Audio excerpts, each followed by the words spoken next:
नमस्कार, मैं हूं हेमेंद्र तोमर। समाचार विस्तार से। 5 राज्यों के विधानसभा चुनावों के नतीजे आने के बाद अब बारी है सरकार के गठन की।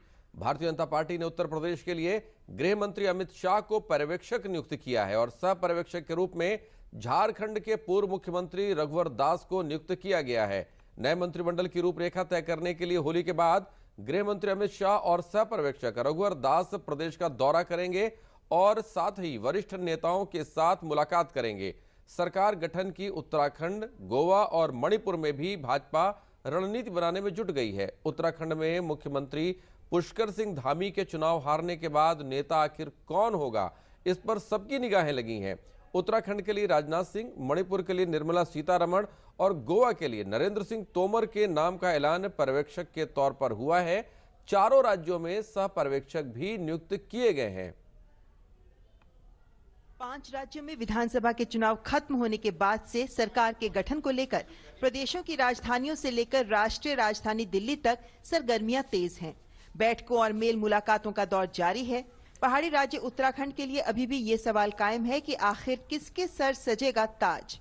राज्य के पूर्व मुख्यमंत्री और खटीमा से चुनाव हार चुके पुष्कर सिंह धामी ने कहा कि सरकार गठन की प्रक्रिया चल रही है और जल्द ही विधानमंडल दल की बैठक होगी।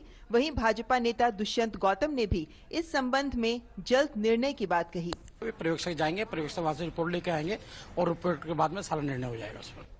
गोवा में भी सरकार गठन को लेकर प्रक्रिया जारी है। राज्यपाल PS श्रीधरन पिल्लई ने राजभवन में निर्वाचित विधायक गणेश गावकर को प्रोटेम स्पीकर की शपथ दिलाई।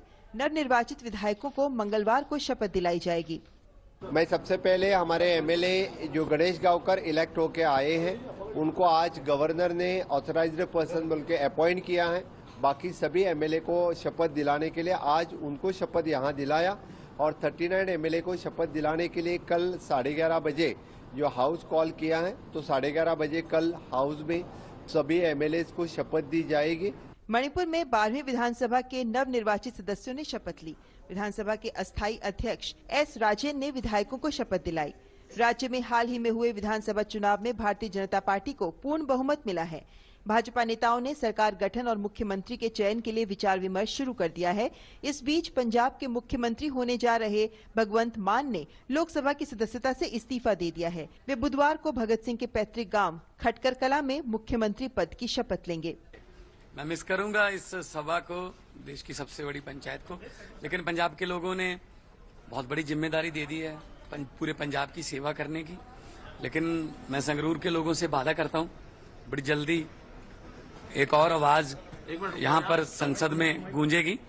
4 राज्यों में भाजपा की प्रचंड जीत का कार्यकर्ता देश में ही नहीं बल्कि विदेशों में भी जश्न मना रहे हैं। भाजपा के भारतीय अमेरिकी समर्थकों ने विधानसभा चुनावों में बीजेपी की जीत का जश्न मनाया। Bureau report, DD news.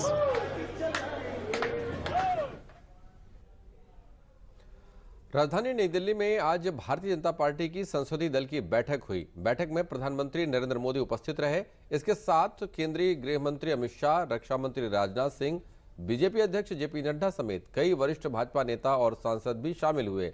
4 राज्यों में मिली अभूतपूर्व सफलता पर पार्टी सदस्यों ने प्रधानमंत्री नरेंद्र मोदी और बीजेपी अध्यक्ष JP नड्डा को माला पहनाकर स्वागत किया।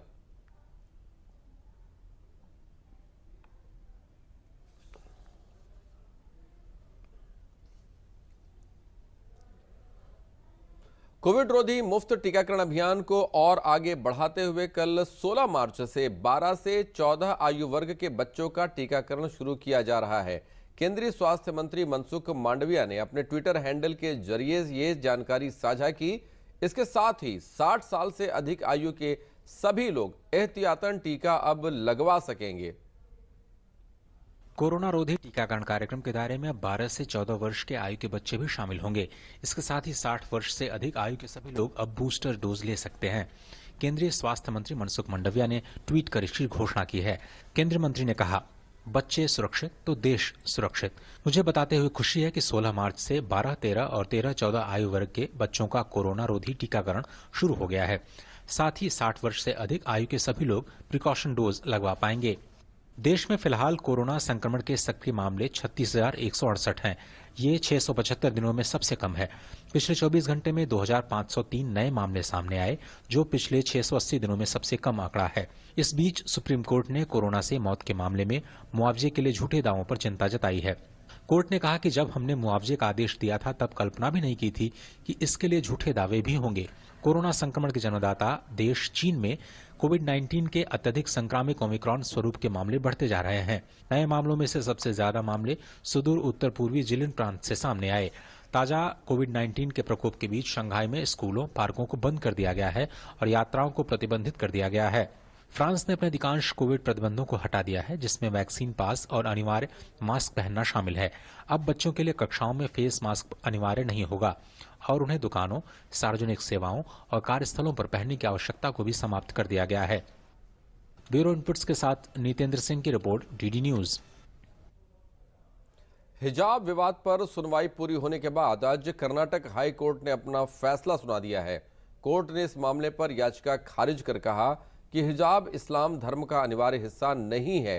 कर्नाटक में एक कॉलेज में हिजाब पहनने से रोकने जाने पर कुछ छात्राओं ने हाई कोर्ट में याचिका दायर की थी। उनका कहना था कि हिजाब पहनना उनका संवैधानिक अधिकार है, लिहाजा उन्हें इससे रोका नहीं जा सकता। इस मामले में लंबी चली सुनवाई के बाद आज कर्नाटक हाईकोर्ट ने छात्राओं की याचिका खारिज कर दी। केंद्रीय मंत्री प्रहलाद जोशी ने कर्नाटक हाईकोर्ट के फैसले का स्वागत किया है।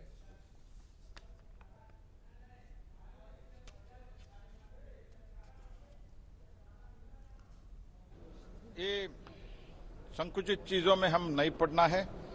जो हाईकोर्ट का निर्णय है सबको पालन करके एक शांति का माहौल बना के रखना है और जो छात्र जो है उनका मूलभूत काम है अध्ययन करना, ज्ञानार्जन करना, यही काम है। इसलिए सब छोड़ के अच्छे एक माहौल में, न हिंदू न मुस्लिम न कोई जातिवाद नहीं है, कुछ नहीं है, सब मिलके एक होके हम सब पढ़ाई करें और कोई इसके बाद इसका विवाद न हो जाए, यही मैं प्रार्थना सबसे संबंधित लोगों से करता हूं। प्रदेश के स्थानीय प्राधिकारी निर्वाचन क्षेत्रों से एमएलसी के द्विवार्षिक निर्वाचन 2022 की प्रक्रिया आज से शुरू हो रही है। मुख्य निर्वाचन अधिकारी ने बताया कि आज से नामांकन की शुरू होने वाली प्रक्रिया 19 मार्च तक चलेगी। गौरतलब है कि 36 सीटों के लिए 9 अप्रैल को मतदान होगा और 12 अप्रैल को मतगणना की जाएगी। इससे पहले फरवरी में इस चुनाव के लिए अधिसूचना जारी की गई थी, लेकिन विधानसभा चुनाव को देखते हुए इसे स्थगित कर दिया गया था। मुख्य निर्वाचन अधिकारी ने बताया कि फरवरी में पहले चरण के लिए जो नामांकन प्रक्रिया जहां से रोकी गई थी वहीं से बढ़ाया जाएगा।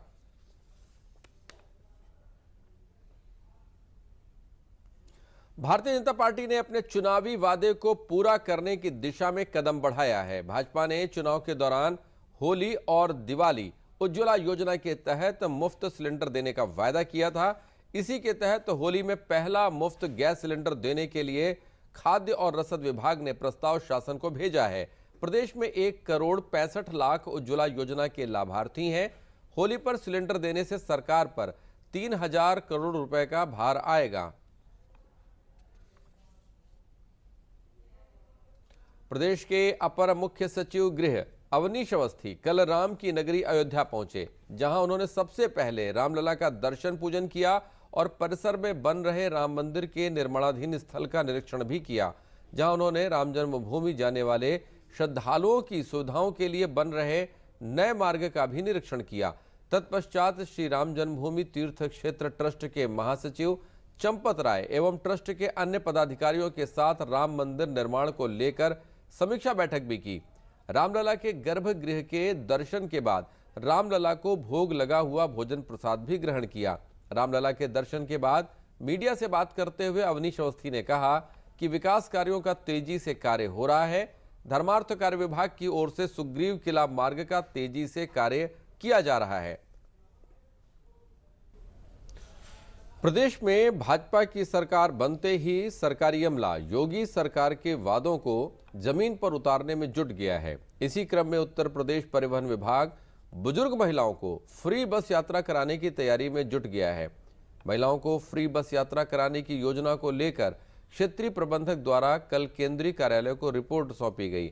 सहायक क्षेत्रीय प्रबंधक रमेश सिंह बिष्ट ने बताया कि शासन ने 60 वर्ष से अधिक उम्र की महिलाओं को बसों में मुफ्त सफर कराने की कवायद शुरू कर दी है। इसके लिए उत्तर प्रदेश परिवहन विभाग ने सफर करने वाली इस आयु वर्ग की महिलाओं के लिए सर्वे करने का निर्देश दिया था। इसके लिए क्षेत्रीय प्रबंधकों से रिपोर्ट मांगी गई है कि उनकी बसों में रोजाना कितने यात्री सफर करते हैं व उनमें सीनियर सिटीजन महिलाओं की संख्या कितनी है।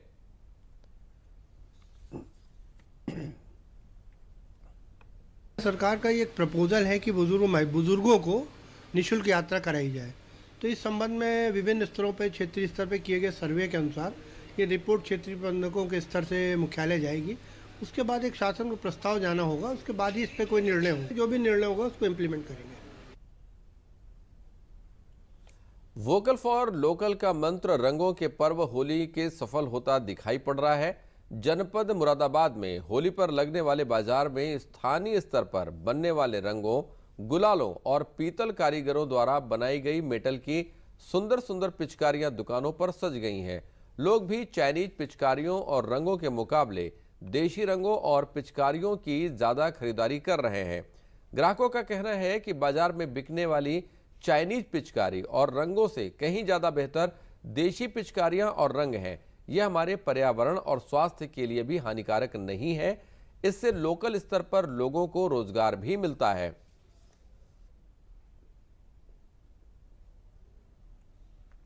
हम लोग पहले क्या था, प्लास्टिक का सामान यूज करते थे, चाइना का सामान यूज करते थे लोग, मैं भी और काफ़ी लोग। लेकिन जब से हमारे मोदी जी ने जो मंत्र दिया है तो तब से लोग चाइना को भूलकर पीतल का पुरानी परंपरा, ये देखिए आप, पुरानी परंपरा चली आ रही है और लोग उसे भूल चुके हैं। अब चाइना अभी हमने लिया, अभी थोड़ी देर बाद टूट जाता। मैं खुद आज ये पिचकारी लेने आया हूँ पीतल की और बड़ी अच्छी लग रही है।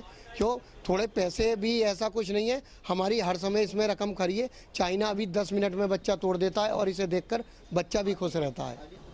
मुरादाबाद में सब लोकल बनी हुई पिचकारियों ज़्यादा है, चाइनीज़ की तरफ ध्यान किसी का नहीं है इस समय। अच्छा, योगी जी, मोदी जी का हमारे नारा है तो उसको सबने निभाना है और अपने देश को आगे बढ़ाना है, तो स्वदेशी की तरफ जाना है। अब देखिए, जब से हमारे मोदी जी आए हैं तो स्वदेशी के लिए बोल रहे हैं वो, तो स्वदेशी की मांग है। अब अपने देश का ही होना चाहिए, जो भी कुछ होना चाहिए। सर, पीतल की पिचकारी या फुआरा, यही इसी चीज़ की खरीदारी करने आया हूँ। पहले हम चाइना की प्लास्टिक की पिचकारी खरीदते थे, लेकिन वो ज़्यादा यूज़फुल नहीं होती थी, इसलिए हम पीतल का फुआरा और पिचकारी यही खरीदने आए। होली का त्योहार आते ही बाजारों में रौनक दिखने लगी है। प्रयागराज के सिविल लाइंस, चौक, घंटाघर, शाहगंज में लोग दुकानों पर रंग, गुलाल, पिचकारी, गुब्बारे खरीदते नजर आए। वहीं होली के रंगों को लेकर लोग इस बार स्वदेशी रंग ही लेते नजर आ रहे हैं। वोकल फॉर लोकल की तर्ज पर प्रयागराज में भी लोग फूलों से बने गुलाल और रंग खरीद रहे हैं।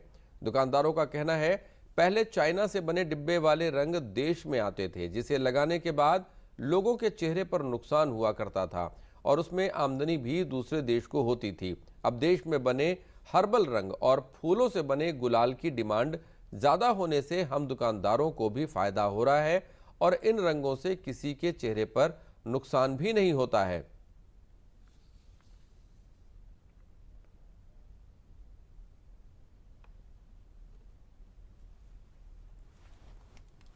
अब तो सबसे पहले तो बधाई हो हमारे यशस्वी प्रधानमंत्री माननीय मोदी जी की, जिनके अथक प्रयासों से हम लोग का जिस तरीके से होली का त्यौहार रहता था, जिसमें चाइनीज़ कलर आते थे, चेहरे कट जाते थे, बच्चे लोग जो है आए दिन परेशान होते रहते थे, आए दिन स्किन की समस्या होती रहती थी। अब तो यहाँ पे देख रहे हैं कि ये सारी चीज़ें इंडियन भी आना शुरू हो चुकी हैं, जो भारत में ही निर्मित हो रही हैं, जिसके कारण यहाँ का पैसा यहीं आ रहा है और सारी चीज़ें बिल्कुल वोकल फॉर लोकल के हिसाब से चल रही हैं।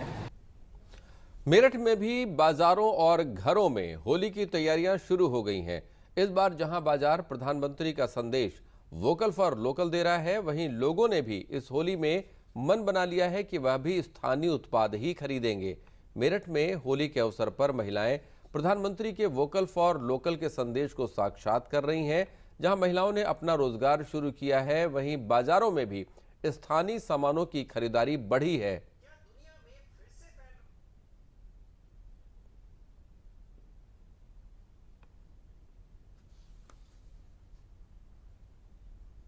मेरा नाम ममता गर्ग है। मैं मेरठ से ही हूँ और हमारे यहाँ पे शादियों का काम होता है। इसके अलावा सारे त्योहारों का काम होता है, जिसमें कि ज़्यादातर चीज़ें हम अपने यहाँ की बनाई हुई ही आगे बेचते हैं। प्रधानमंत्री जी का संदेश लोकल फॉर वोकल सोचकर हमने भी सोचा कि ज़्यादा से ज़्यादा सामान अपने यहाँ बनाएं, यहाँ के लोगों को रोज़गार दें। आसपास की स्त्रियाँ हमारे यहाँ आती हैं काम करने, और भी बहुत से लोग हैं जिन्हें हम घरों पर काम देते हैं।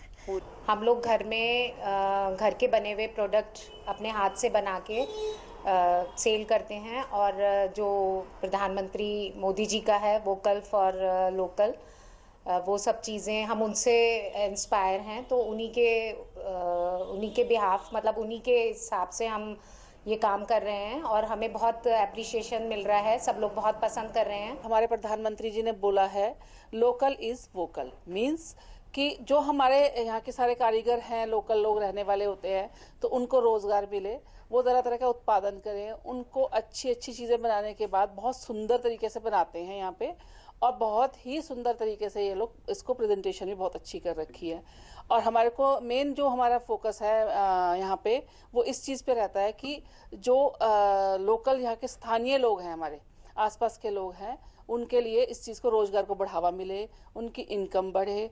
यहाँ पे बहुत ही ज़्यादा चहल पहल हो रही है होली की शॉपिंग के लिए, तो हम यहाँ पे प्रोडक्ट्स ले रहे हैं, उस पर देख रहे हैं कि लोकल फॉर वोकल लिखा है या नहीं। ये हम लोगों के लिए, हमारे देश के लिए बहुत ही अच्छा है कि हम हर प्रोडक्ट्स पे चेक करें कि लोकल फॉर वोकल ही लें, जिससे सबको रोजगार मिले, हमारा देश उन्नति पे जाए, तरक्की हो। ये प्रधानमंत्री का बहुत ही अच्छा संदेश है हमारे लिए कि हम लोकल फॉर वोकल ही लें। मथुरा में भगवान श्री कृष्ण जन्मभूमि की प्रसिद्ध लठमार होली का आयोजन भव्यता के साथ किया गया। आसमान में उड़ते गुलाल ने आसपास के वातावरण को भी होली के रंग में रंग दिया। हुरियारों पर बरसती हुरियारिनों की लाठियों की तड़तड़ाहट जन्म स्थान परिसर में गूंज उठी। होली का यह अद्भुत दृश्य देख कान्हा के भक्त आनंदित हो गए। यहाँ दिन भर चली सांस्कृतिक प्रस्तुतियों ने श्री कृष्ण की लीलाओं को जीवंत कर दिया। जन्म स्थान परिसर स्थित केशव वाटिका के लीला मंच पर फाग महोत्सव में लोकगीत, भजन, रसिया, छंद आदि की प्रस्तुतियों ने उपस्थित जन समुदाय का मन मोह लिया।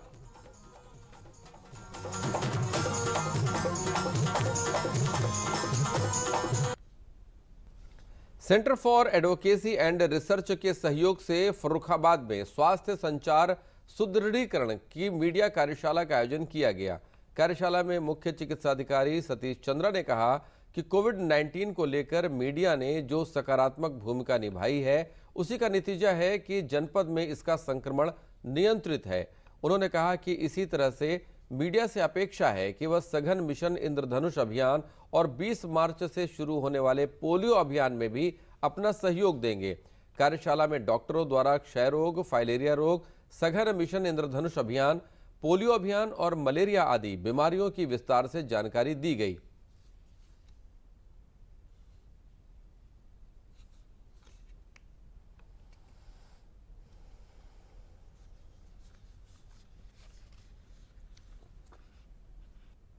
इसी के साथ समाचार समाप्त हुए। नमस्कार।